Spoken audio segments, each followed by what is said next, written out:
Hi, everybody, and welcome to the Monday edition of Moohead Radio. I'm your host, a big and furry bovine.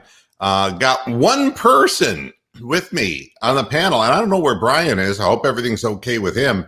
But Derek Frisbee has jumped in gamely, basically performing on one knee or one and a half knees, and coming off of a wonderful little car accident. So it's good to have you here, Derek, and I'm glad you were able to make it. Yeah, I thought with the draft being this week, I should jump on, or at least try to jump on, and it worked out. So yeah, it's because this is the point where you're just done with it all. You're kind of like, God, I've seen so many mock drafts, and I've been getting so much speculation. And this thing is finally going to happen on Thursday. And we're going to get an idea of what the Browns choose to do. And so this is as good an opportunity as any. I wanted to start out by, the prospects so much better than I do because you're a big college football guy, and I'm not. I do a lot of reading, and when names come up, I try to find out what I can about people. The thing that interests me the most is what the Browns strategically plan on doing, predicated upon, Barry's tendencies and by his past behavior. And most people believe that this is not a just for now scenario, but this is what is going to make the Browns a stronger team, not just now, but in the future. And positionally speaking, there are so many people are saying the Browns still need an edge rusher. And I don't think anyone is really going to argue the point that people need, pass rushers. But the fact that we invested what we did in Jadeveon Clowney would tend to tell me that might be taken care of. People are saying, well, Rousseau might be there. There's going to be a bunch of people who are available. It's a great, draft for defensive ends. And here comes Brian. Glad you made it, Brian. Getting a little worried about you, buddy. Yeah, forgot what day it was for a minute. Hey, this happens with age, believe me. So I look at the Browns situation. I say, what would be the position to draft if you were not taking a now perspective, but you were taking a look at next year, the year after, and the year after? And there are a few positions, really, as I've thought about it more and more, that make sense. One is wide receiver.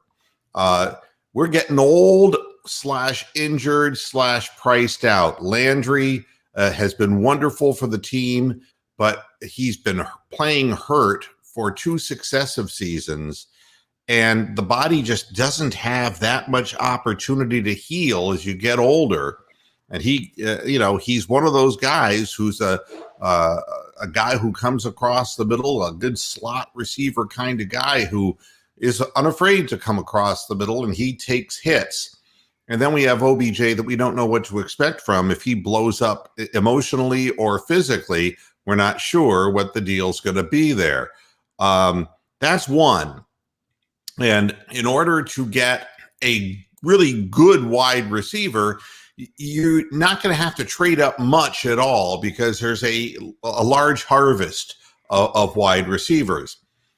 The other thing last year, I think. Say what? I said I think this year is bigger than last year, and last year was a pretty big selection pool too. Yes, exactly. So I mean, there are names that come up, and we'll go by. I'm going to mention a couple of positions, and you then jump in, Derek, and give us your input on each of these positions. So the first one is wide receiver. The second one, it's a very weak draft for defensive tackles. And, the fact that the Browns got rid of Sheldon Richardson, if in fact they have finally done so, the tendency for players is if they're going to take a low ball offer, it ain't going to be from the people who put them in that position. So I wouldn't be waiting for Sheldon Richardson to come back to Cleveland. But the defensive tackles available it's a very shallow pool. And it's not something that is immediately a day one priority for the Cleveland Browns, although there are those who will say they got to keep strengthening their line and strengthening their line. I look at Andrew Berry and I say, yeah, that would be like now. And it's like, what are we going to do to develop maybe defensive tackles a year or two from now? And that would usually suggest, a lower round pick. And the third position that we talk about are safeties / cornerbacks, because it's becoming less distinguishable as we go.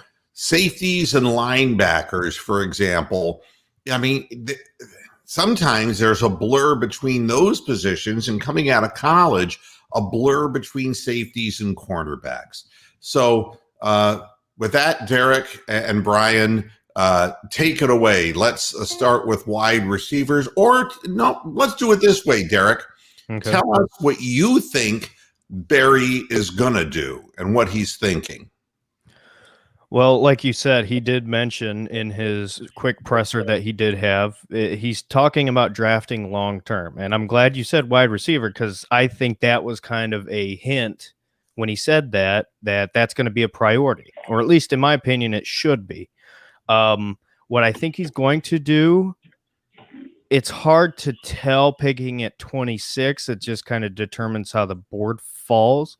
My guess would be he's going to go corner in the first round. I think it's going to be Greg Newsome. He's fourth on my board, but he brings a lot of what he can do in Joe Woods' defense. He can play zone. He can play man outside. He's somebody's getting feedback. That probably is Tony. It just ran right through it. Just ran right through it, Derek. Yeah. All right. Well, anyway, so I think Greg Newsome is probably going to be the pick at 26. If it's not Newsome, my guess would be Azeez Ojulari or somebody like that. I mean, I would have fingers crossed that a Kwity Paye would fall, but I wouldn't be surprised if all these guys went off the board, the names we've heard, and at 26, if they don't really have their eyes set on anybody, I wouldn't be surprised if they took a Rashard Bateman. And, I mean, why not? You're talking long term. He's a guy who kind of fits the mold. Now, I don't mean to take up the time, but quickly transition into wide receiver. There are a lot of names that I have that I would be thrilled about. And it just kind of determines where you pick. Bateman's one who you're going to have to take probably early. But there's other guys available. And the one guy who I was doing a little bit more of, I don't want to say research, but looking into is Dyami Brown from North Carolina is a 6-foot just burner. And he's got comparisons to Stephon Diggs. He's a guy you might be able to snag late second, early third round if you want to. I personally love Kadarius Toney from Florida, but you're going to have to trade up, and I don't think they do that. Let me ask you this while we're on this subject. You've just handed the reins to Baker Mayfield, all right? I mean, for all practical purposes and intents, he is your quarterback for the foreseeable future. And it would take something awfully negative for that not to be the case. And everything you're doing up to this point in free agency has really been designed to fix the biggest problem, which was the secondary and the defense in general. Do you think that the Browns are comfortable with the situation, knowing that they have a first-round pick, but it's a low first-round pick, that they just might know that next year the odds of Landry and OBJ both coming through a 17-game season healthy, unimpaired, and wanting to come back may not be that great, and that they might move in that direction just because you're not going to survive with Donovan Peoples-Jones and Rashard Higgins and the one-year guys you're basically signing 1 year at a time. Well, that's the thing. Right now, the only receiver you have essentially locked up long-term is Peoples-Jones. And I mean, you guys know as anybody else, I am high on him, but I think that's a lot to say, hey, you're going to be the only one that we can rely on. And I think, and especially, I keep going back to Oklahoma days, and I keep going back to Baker's relationship with Hollywood Brown and how they used him as a speed guy to stretch the field. I think that's what the Browns are missing. They thought they had that with Callaway. Baker had pretty good connections with Callaway at the time. But like I said, there's options. I mean, more out of Ole Miss is as much as a burner as you're going to find, but it's just a matter of where are they going to take these guys? And then you have situations like Rondale Moore from Purdue, who is beyond a first-round talent. He's incredible, but because of his size and he's had injuries, he could fall. So I think the question's not will they, because I think they would. And in fact, if it were me, I would pick up 2 receivers, one kind of early and one kind of later, depending on if they trade picks. But it's just, to me, it's a matter of when and what kind of receiver they want. All right, and Tony has joined us. Hi, Tony. Hi, sorry I'm in the car. I'm just getting off the golf course. So. Life is good. Life on the golf course. Yeah, golfing's good. Not in 30-degree weather like it is today. But bundle up and pray for a even par at this point. So, Brian, what do you expect to see come 26 pick? What position? To me, I think they're going to go defensive, best available defensive back. But that's only based on what they've been looking at and what they've done in free agency as far as upgrading the defensive line, upgrading the linebackers, upgrading the safety position. So they're going to need replacement help more than they're going to need impact starter. Yeah. The thing that's interesting to me is the entire league has seen what Kevin Stefanski does. Now, they should have been somewhat prepared when he came from Minnesota, but the truth remains that there are 16 games plus playoff games that are right there on film that you can look at. And the Browns were not able offensively to spread the field vertically nearly as well as the teams who were their immediate superiors in the AFC. That would be Buffalo and Kansas City. And it does force Baker into quadrants of the field that are much more short and intermediate than it does opening things up downfield. We're hoping that OBJ can help with something like that. Wide receivers who are good are drafted in the second round all the time. So these are things to keep in mind. Tony, what position do you feel will be drafted at 20? I'm going to go a little bit of a wild card here. And Stefanski comes from the Mike Zimmer, coaching tree, if you will. Mike Zimmer loves his defensive line.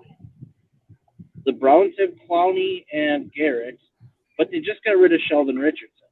And who knows if he's coming back. I think at 26, you're going to see them go defensive tackle. Boy, there's one defensive tackle on the board. Is it Barmore or Bardmore? Yeah, who is head and shoulders above the next guy. And the uncertainty of whether his availability is going to be there at 26, that's up to question. But But man, there are only 2 names who are predicted to go in the top 50 picks.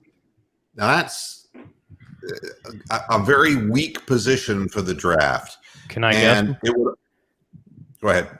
You said there's 2 or 3. Everything I'm reading is saying 2 guys who are expected to go in the top 50. It's not a real banner class for defensive tackles. Would also be one of the unsexiest picks. Well, it's either Barmore and Togiai or Barmore and Levi Ozariki or whatever, however you say his name from wait a minute. USC. USC's got somebody. But there's like 4 good ones. That's it.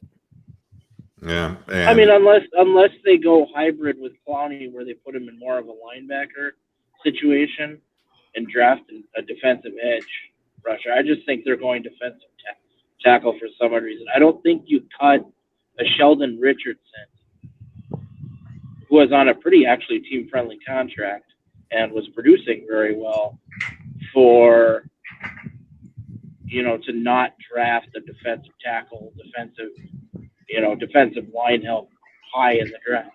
Do you think that tells you that they're high on Jordan Elliott then? Because they did draft somebody fairly decently high last year.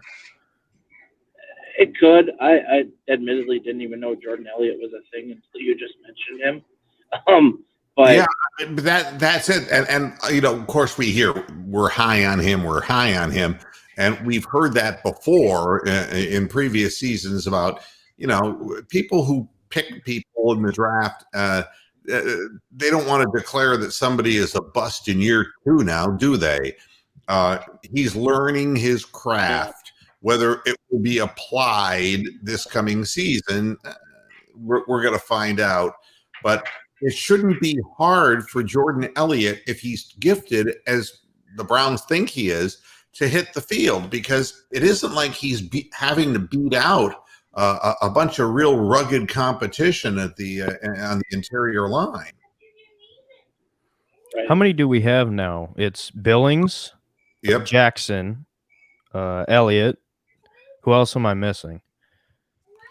The other, because they cut Vincent Taylor, right? Yeah, I'm trying to remember who. Do you mean Ben Taylor? Maybe, I don't know.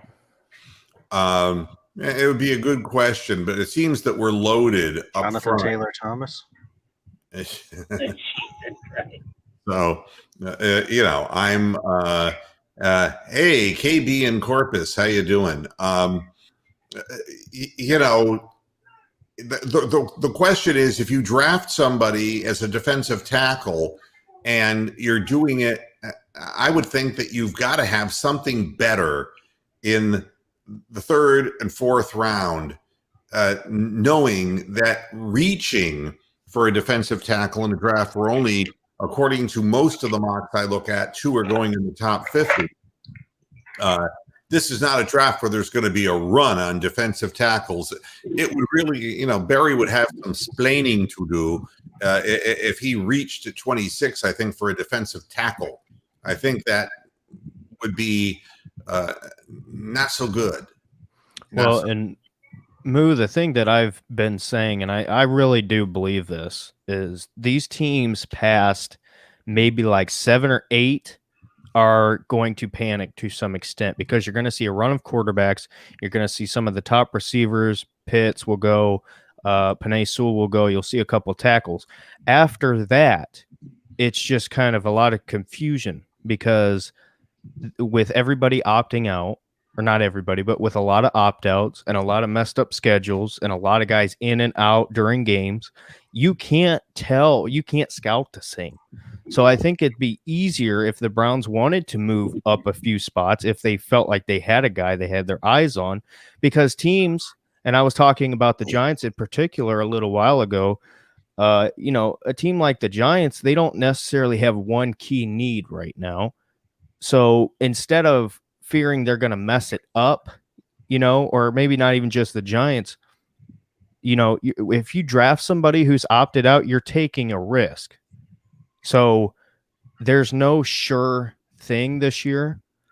So I think at 26, compared to other years, you can't tell who's going where at all.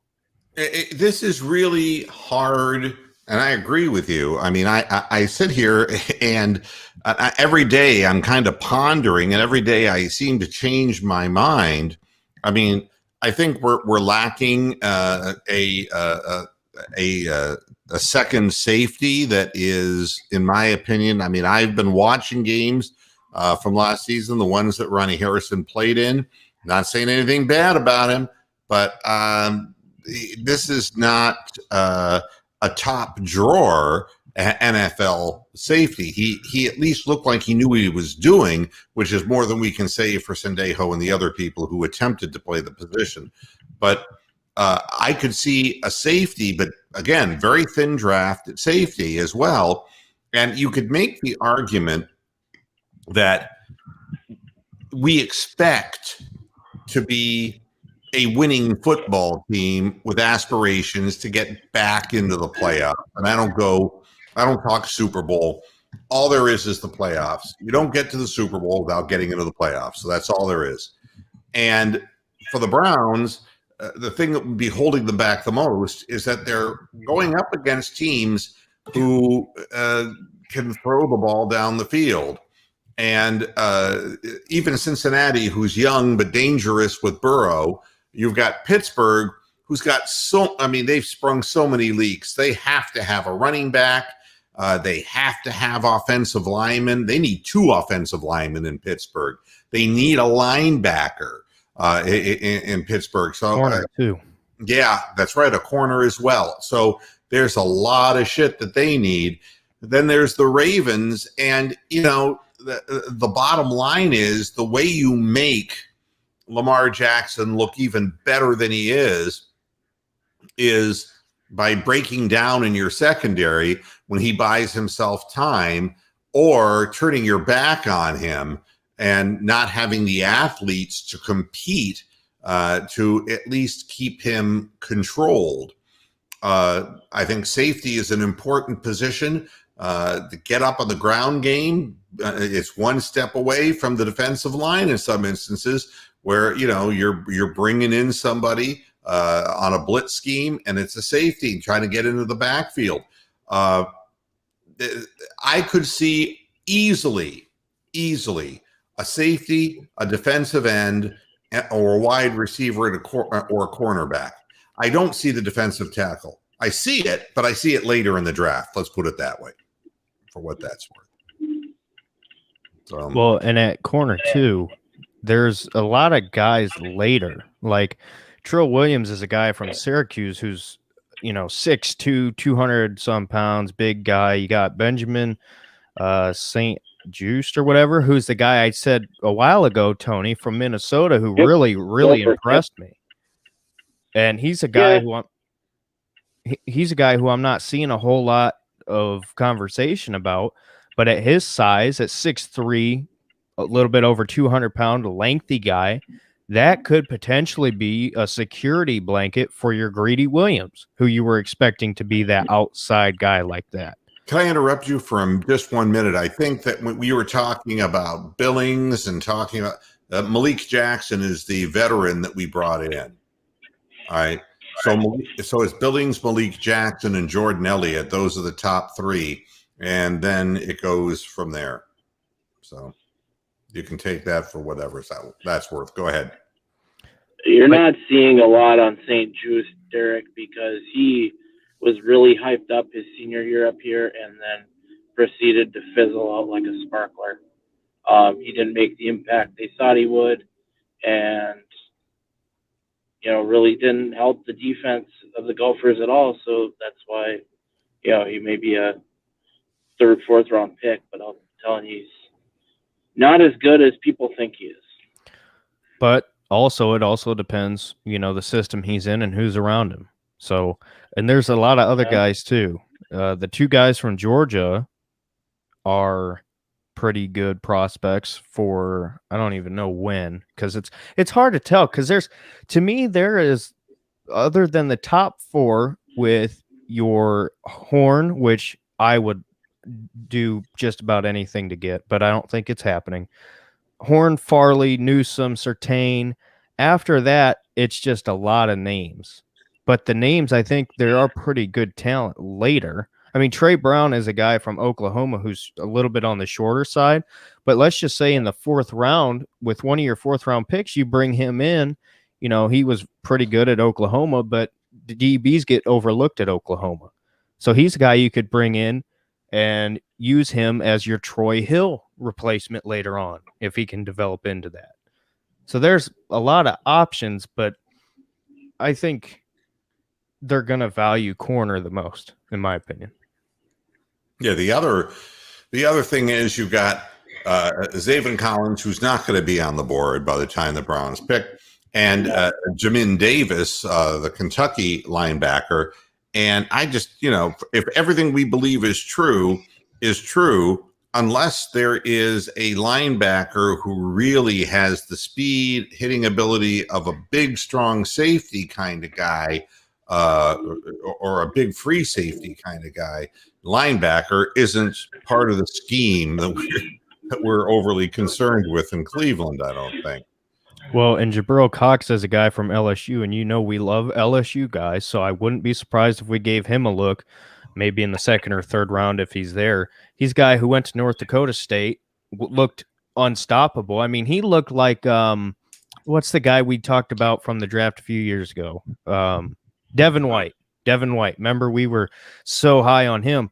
I mean, he looked like Devin White at North Dakota State, and everybody thought, well, it's North Dakota State. Well, he transfers to LSU, keeps up maybe not that high level of play, but he's playing at a really high level. He's a guy who you could snag later at 6'4", 230 pounds, who can kind of do a lot of things. So, I mean, between him and Phillips, and I think Anthony Walker is going to be pretty good. Yeah. I mean, again, this is what the free agency period was for. And look, the draft, there are some immediate hits, but there are also, people, it takes a couple of years to develop. Sometimes they don't develop at all. The impact players you were talking about, Ole Miss's Elijah Moore, Kadarius Toney from Florida, Louisville's Tutu Atwell, Purdue's Rondale Moore. All of these guys are really looked at as slot receivers and have a lot of burn speed and could really open up the offense a little bit more. But that could be an incredible reach. What do you think about Terrence Marshall? Have you seen anything on him? No. Let me look him up to get his exact size, but he's a guy that is being linked to the Ravens. And I heard him talked about for the Browns, if the board falls to where, they don't have anybody they have their eyes on. Hold on, let me pull this up. Yeah, I'll let you pull that up, and I'll just say the last time a team successfully went way, way, way up for a reach on a wide receiver, a big play wide receiver, the Browns were involved in it. In 2011, the Falcons sent 5 picks to the Browns to move up from 27 to 6th and ended up drafting Julio Jones. So, the fact is it has been done very rarely, and the price paid very stiff, except in 2011, the Browns didn't know what in the hell they were doing. Me and Julio down by the schoolyard. Yeah, well, we got the kids in the schoolyard, and they got Julio. Well, anyway, so I have this pulled up now. First of all, he's 20 years old. The Browns like the younger guys. I don't know why, but they do. That's just a trend that they've gone with. Anyway, he's 6'3", a little bit over 200 pounds, but he's a guy who could really develop into your replacement on the outside, if that's what they want to do. But they would have to draft him at 26. There's no way he falls later. Sounds like David Boston. Yeah, the funny thing is, Andrew Berry does have a history of, being part of a front office that traded down on 2 occasions. That I don't see that as an option either. There's somebody available at 26 for you. It's just really difficult to guess. I think especially now that the Ravens have 2 first-round picks around your area, I think you kind of have to now kind of keep away from them. Yeah, it's I don't know. I mean, what I know is we concern ourselves with the Ravens, with the Bengals, and I know Andrew Berry could care less, really. But as fans, we're looking at who might be falling on the board right into whose hands. But unlike years past, the Pittsburgh Steelers, it isn't like they can just pluck a guy out because they have so many needs. Running back, my goodness. Imagine they're hoping that Najee Harris from Alabama is the draft's best runner, and that's who Pittsburgh may be looking at moving for. He could drop to 24. It's possible because there's just quarterbacks and wide receivers in this draft, but they need the running back. Without a running back, Ben Roethlisberger just has a target on his back. And it would be the They first let Connor go to Arizona, right? Say what? Yes. They let Connor go to Arizona, right? Yeah. I mean, and he's just average. He's what would Jim fucking Brown say? Ordinary. He's ordinary. Yeah. But I say this: the Steelers haven't really drafted a franchise runner since Le'Veon Bell, so it's been a while. And in their system, no matter who the quarterback's going to be, whatever's coming after Ben is going to be young, inexperienced, or somebody you better protect, and you better do it with a running game. And they don't have 2 offensive linemen, and they don't have the running back. So, there's Travis Etienne. But I remember for a little while, like every second or third year, they were drafting like a Willie Parker and the fucking guy after him. And it was like they had this succession line. So even if they burned out a running back, they had the perfect kid to replace him. Well, they drafted one last year and he failed. Yeah, well, yeah. I mean, the thing with the Steelers, and it's interesting because to me, the Ravens hit on picks. The Steelers really hit on linebackers because they have a scheme and they know what they're looking for. But you look at the cornerback position, for example. I mean, they're still living with Joe Hayden out there. They cannot. They draft corners and they don't make it. And it's different when you're coming off playoff seasons, but you look at the Steelers and they haven't gone deep in the playoffs lately when they've been getting in, and they lack big play players. And it's they have a lot on their plate that they have to and deal money with. Problems. Yeah, and that's at the head of the snake is that. You only have so much cap room, and they have damn near none. So, so I'm not even concerned about what they're doing. Cincinnati, we know what they have to do. They've got to develop a better offensive line, and I'll tell you, they need a running back too in Cincinnati. Joe Mixon is not reliable. He gets hurt every year. I mean, big slamming power back who's down half the time. And they're still trying to live with what's his name? Bernard. Yeah, right. And No, didn't they let Giovanni Bernard go? Not that I'm aware of. No, he played last year, and he's the furthest thing from an inside running back that you could imagine. He's like Metcalf up the middle. He's more like Duke Johnson, kind of a guy who can slide out into the flat and catch passes, but he's not, except when he was playing against Cleveland's non-defense in years past, all these running backs looked better. But the Bengals need offensive linemen to protect Burrow now that he's been hurt once, and they need a running back as well. So and No, April 7th, they cut Giovanni Bernard. did they really? Oh, wait, signed a 1-year contract to Tampax Bay. All right. Well, there you go.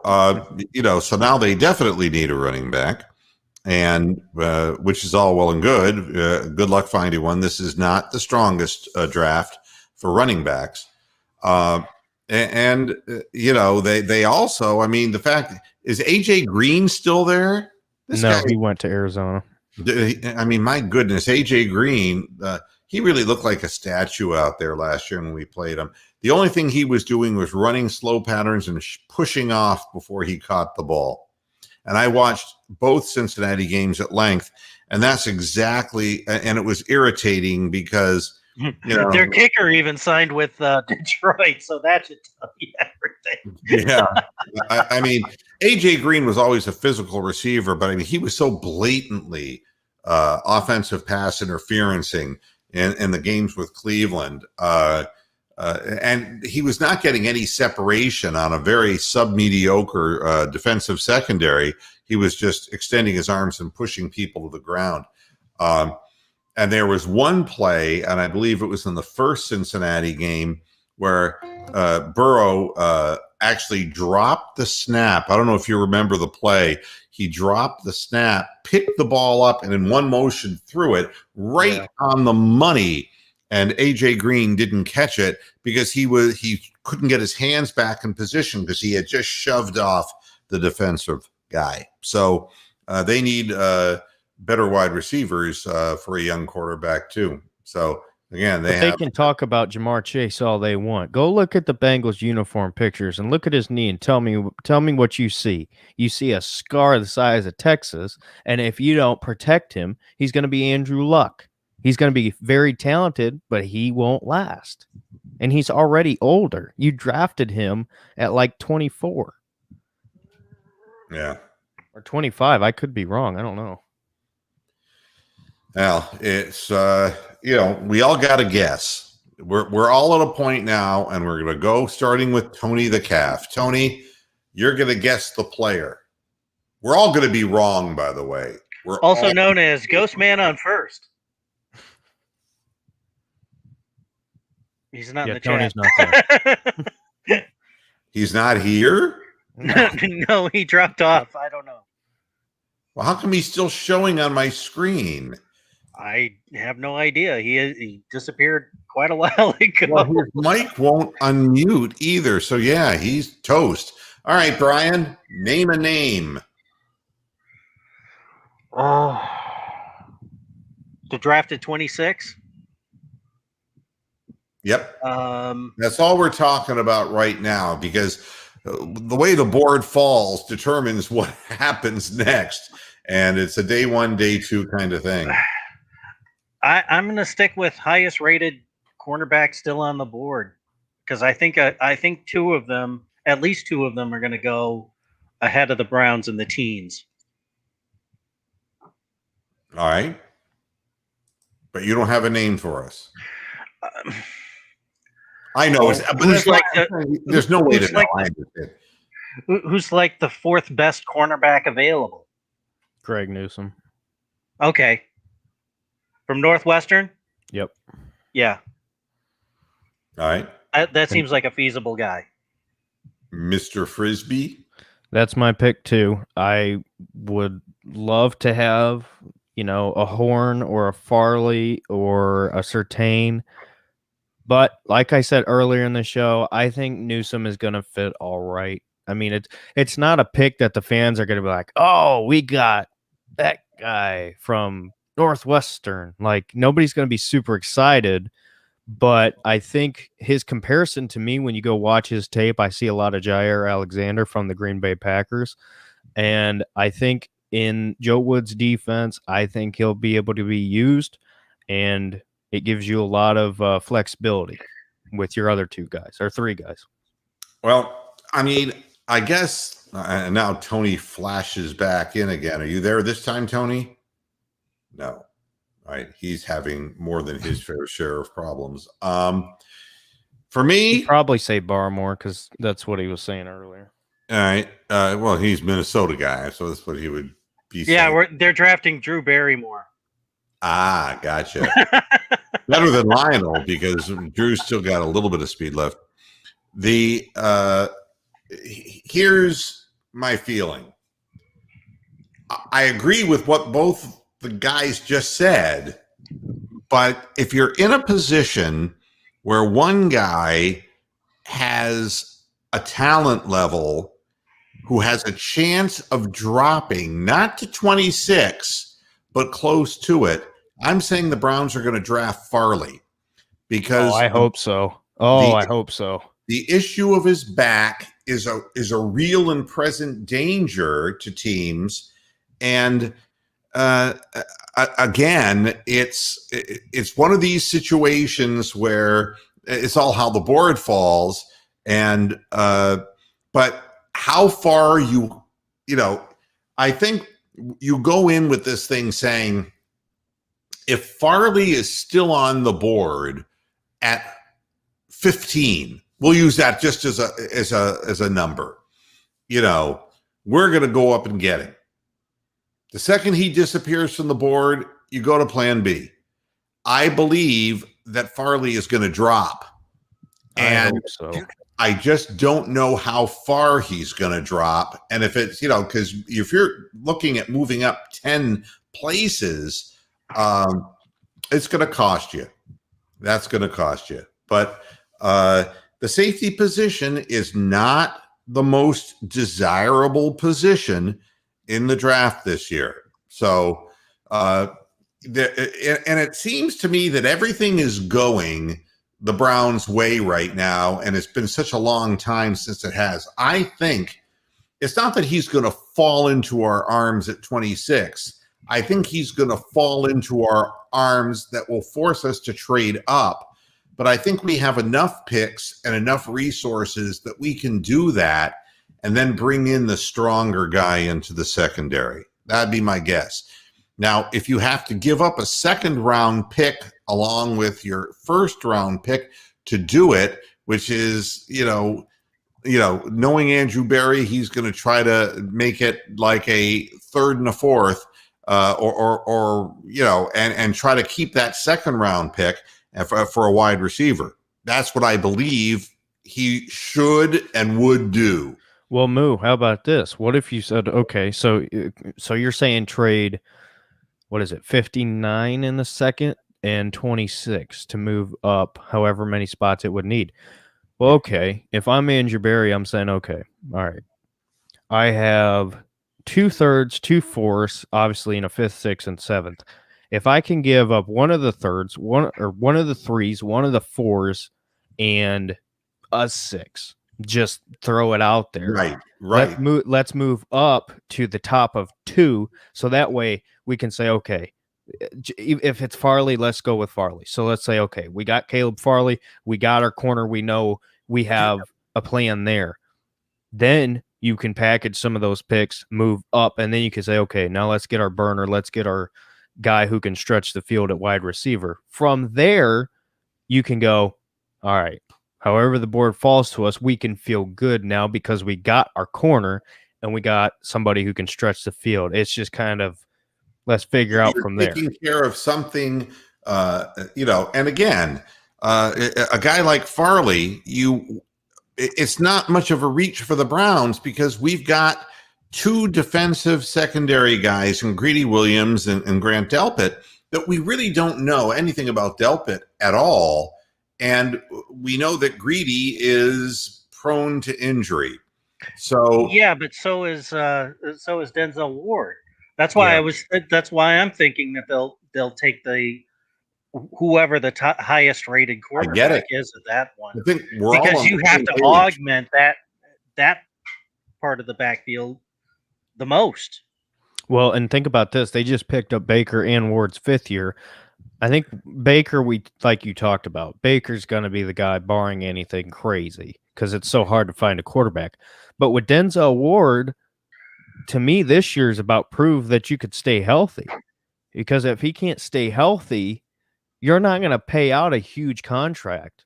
Because when he is on the field, he's an elite talent in my opinion, and I think he's not even tapped into his full potential, but you can't count on him to be on the field for 17 games now. And especially now that they added another game and we're going to be in the playoffs all the time, or at least we should be. So you've got to get depth. And last year we had Tavier Thomas as a corner starting a lot of times. You cannot have that. Like, that is embarrassing. Same thing with Sheldrick Redwine. You got to get depth. You can't have these guys who are special teams Well, players. Redwine's not going to make this team. So No, but that's my point. As I'm saying, they need to fill those holes because you can't be in a situation to have them starting again. Tony is back, by the way. You there, Tony? Can you hear me? Yeah. Hey. So I was switching from, because I got home, so I switched from my car to my laptop, and I sat here for 10 minutes, and so Yeah. something's goofy with StreamYard. Yeah, sometimes there are little glitches, and so we'll get you in here. Who's your guy at 26 for the Browns, Tony? I would Who's say your guy? Barmore, Right? but if they don't go Barmore, I think they're going to go Tyson Campbell, quarterback. Right. So yeah, that's all we've been talking about is cornerback, safety, secondary, and I agree with what Derek's saying. Is you don't want to get rid of the the second round pick.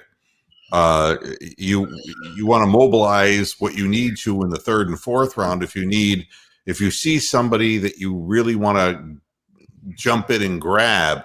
And it would take care of a need now in the secondary and a need down the road for wide receiver. I don't like being in a position where we start off the year with the same guys that were hurt so much last year. And I mean, offensively at the wide receiver position, we have all of these tight ends and we are thin at wide receiver. And we've been forced to bring up practice squad guys in the past. I'd like to think that there is hope that we can fill a position rather than waiting until it bites us in the ass to be a little bit preemptive here because you can almost tell. but I think that's going to be the pick in the second round. I would hope. I really do, because there's going to be plenty of guys available that are all going to be pretty comparable. My concern is not with OBJ. My concern is Landry.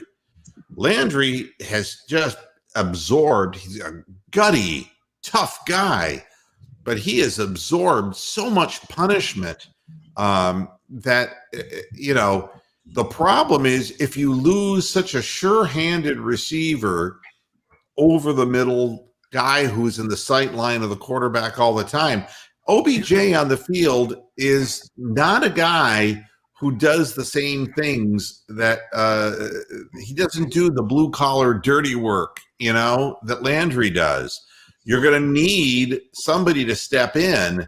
And it was already proven last year. You looked at what was happening, and even though, yes, it was a new offense, I think Baker reads the field pretty well, but I think that OBJ gets very, very whiny, sullen if the ball isn't coming his way. And he doesn't run out patterns sometimes. And I'm telling you, not prepared. I'm telling you, gut feeling. Keep your eye on De'Ami Brown. I just kind of like with Donovan Peoples-Jones last year. I just had a feeling we'd end up with him. I think that's a name to pay attention to. I could be wrong, but I would just keep an eye on it at least. I don't know exactly. Somebody should research that. The 2011 draft, where the Browns got 5 picks to give up the position, which was, I think, number 6 overall in the draft. and the Falcons ended up getting Julio Jones. I don't know what the Browns ended up picking with those 5 picks. That might be very interesting. All right, here we go. I was on it. They traded up to get Phil Taylor, the defensive tackle. Oh my gosh. I'm looking at the list too. That's why I'm laughing. Yeah, Greg Little, the wide receiver from North Carolina. Stuart Little's cousin, yeah. Da, da, da, da, More da. like they would have been better off drafting Chicken Little. Fullback from Stanford, Owen Marisick. Marisick, the guy who couldn't catch a ball out of the backfield. Unbelievable. And Mr. Whedon himself. And then they traded the other picks away, it looks like. Well, I'm sure they did. So yeah. And this is the reason why people would say, we had a chance to get, and then you can name the name. No, they drafted a cornerback from Oklahoma named Jonathan Nelson, who tore his ACL and never played it down in the NFL. I have forgotten. Laugh to keep from crying. Owen Marisick. I forgot all about him, but just hearing the name and remembering him running out on the flat, and I mean, my God, he made Charlie Spikes look like glue, man. I mean, Jesus Christ, that guy. He had crab claws. I don't know what in the hell. Oh my God. Yeah, how these people get drafted, I have no idea.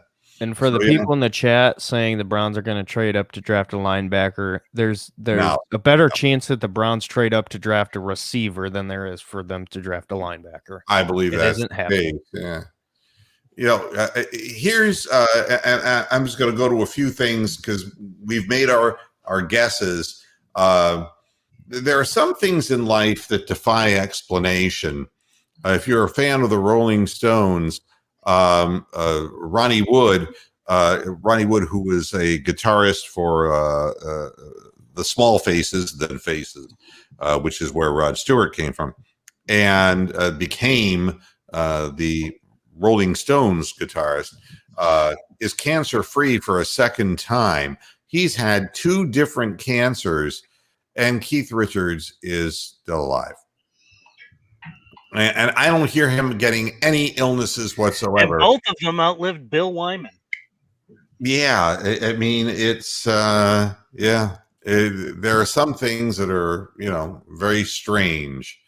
The other thing regarding football is Kyle Shanahan at number 3, Mac Jones, Trey Lance, or Justin Fields, and I know that Derek has an opinion on this. It's laughable. I mean, I'm not even just saying that. I literally laugh when I think about this. You traded up all this to get to 3 to take a guy, well, allegedly, to take Mac Jones, who's been good for 1 year with 4 or 5 first-round picks at receiver, a first-round pick at running back, and an outstanding offensive line. Like, I'm not saying he's bad. I think he's going to be pretty good. I think he's a mid-first-round quarterback.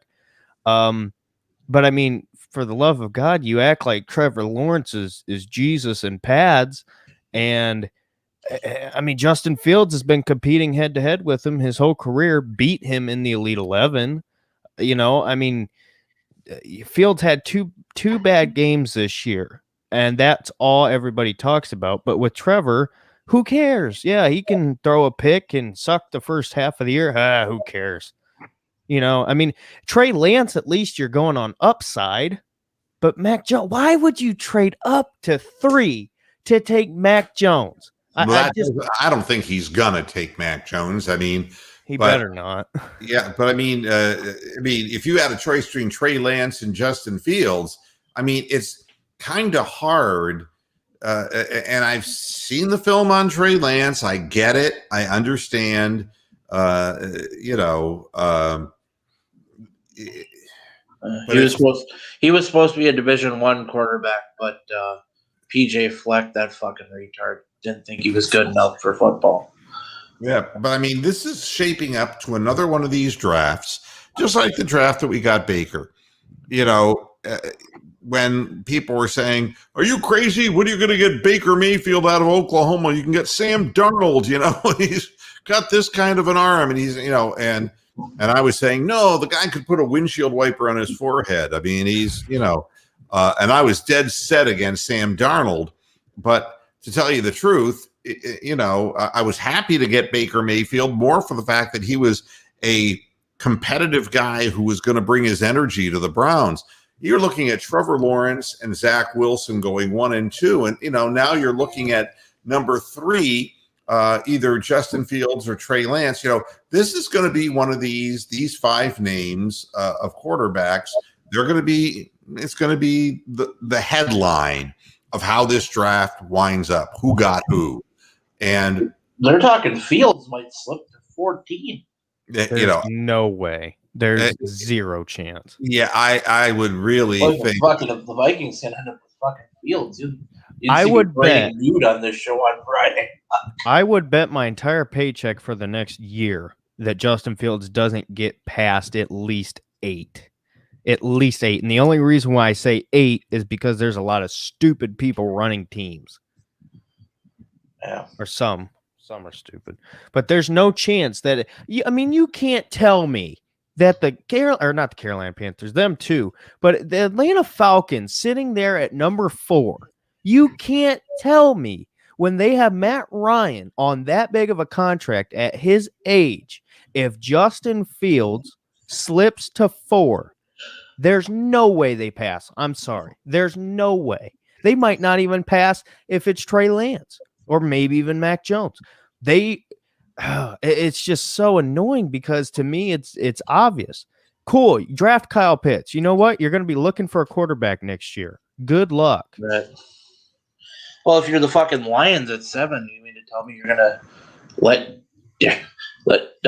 Jared Goff be your quarterback over fucking Justin Fields? No fucking way. Or the Broncos at wherever they pick. Yeah, and I would be remiss to say that we're losing to the Twins 1-0, which means the game's almost over because the Indians, the worst. This may be one of the worst Indians teams that I've ever seen. Contraire, Montfred. This game is long from over. The Twins are just as bad. Well, we just got fucking ass raped by the Pirates. I understand, but I mean, I'm looking at. Are you saying they're the Butt Pirates? We're not even. We've got guys who are supposed to be. Jimenez is a great fielder. No, he's not, and he can't hit either. And we got no hit, no bat kinds of guys. We got guys playing out of position that make errors. And to be very honest about this, I don't see how Logan Allen can stay at the major league level. He does not have command. And I'm trying for the life of me to figure out what everyone sees in Tristan McKenzie. His mechanics are all fucked up. He's throwing a 90-mile-an-hour fastball, which is 3 miles an hour, faster than the little cowboy threw Tomlin for all those years in Cleveland.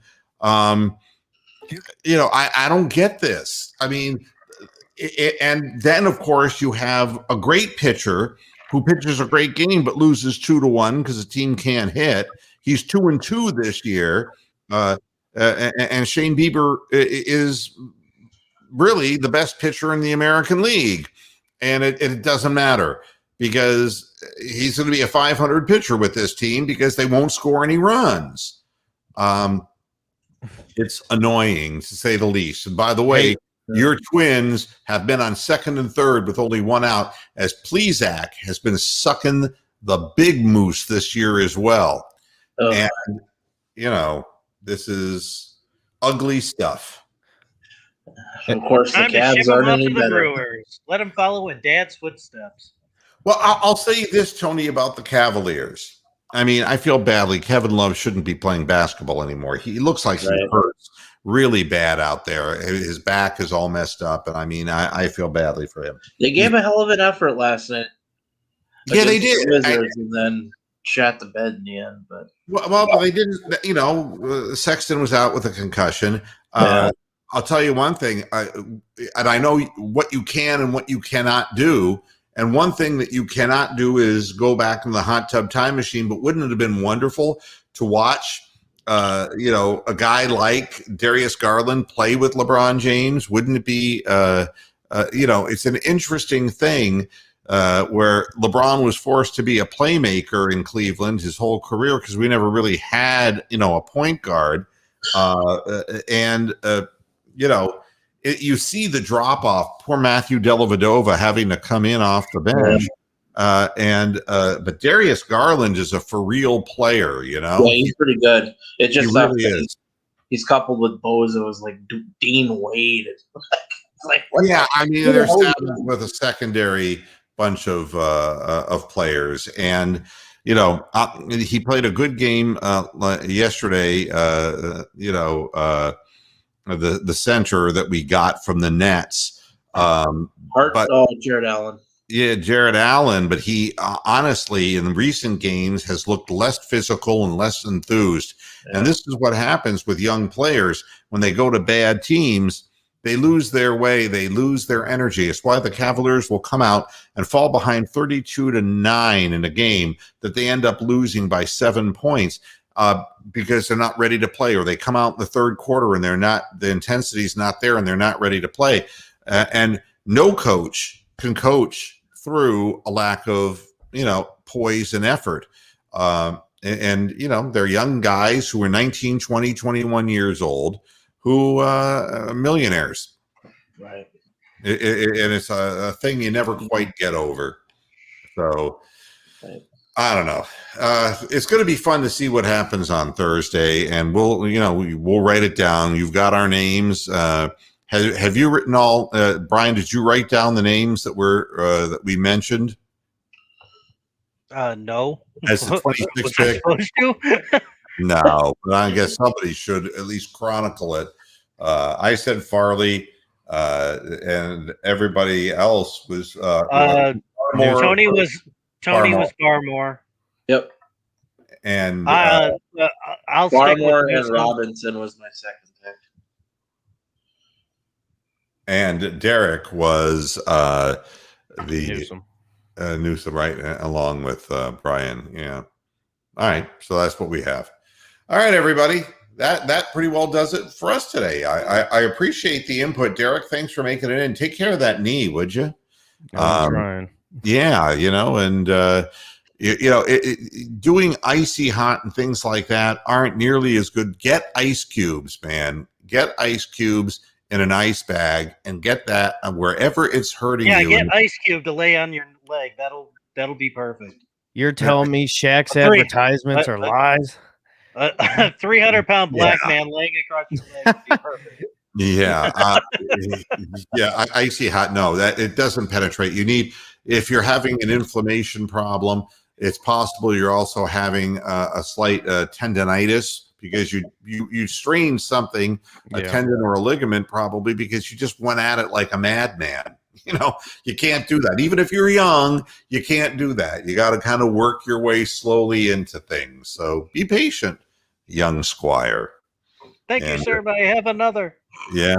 So everybody have themselves a good week. We'll see you again on Friday, so that we'll be guessing what's going to happen, in the lower rounds. But we're going to have information and fun talking on Friday about what goes down on Thursday. Stephen Rose is doing a live watch block. Yeah, it's going to be called Ass Eating. Torture Blob TV. Blobfish TV. All right, everyone. Thanks a lot for tuning in. We'll be back again Friday at 6:00 Eastern. See you on Friday, Trap Master. Until next time, hasta la vista, faster heads. Good night.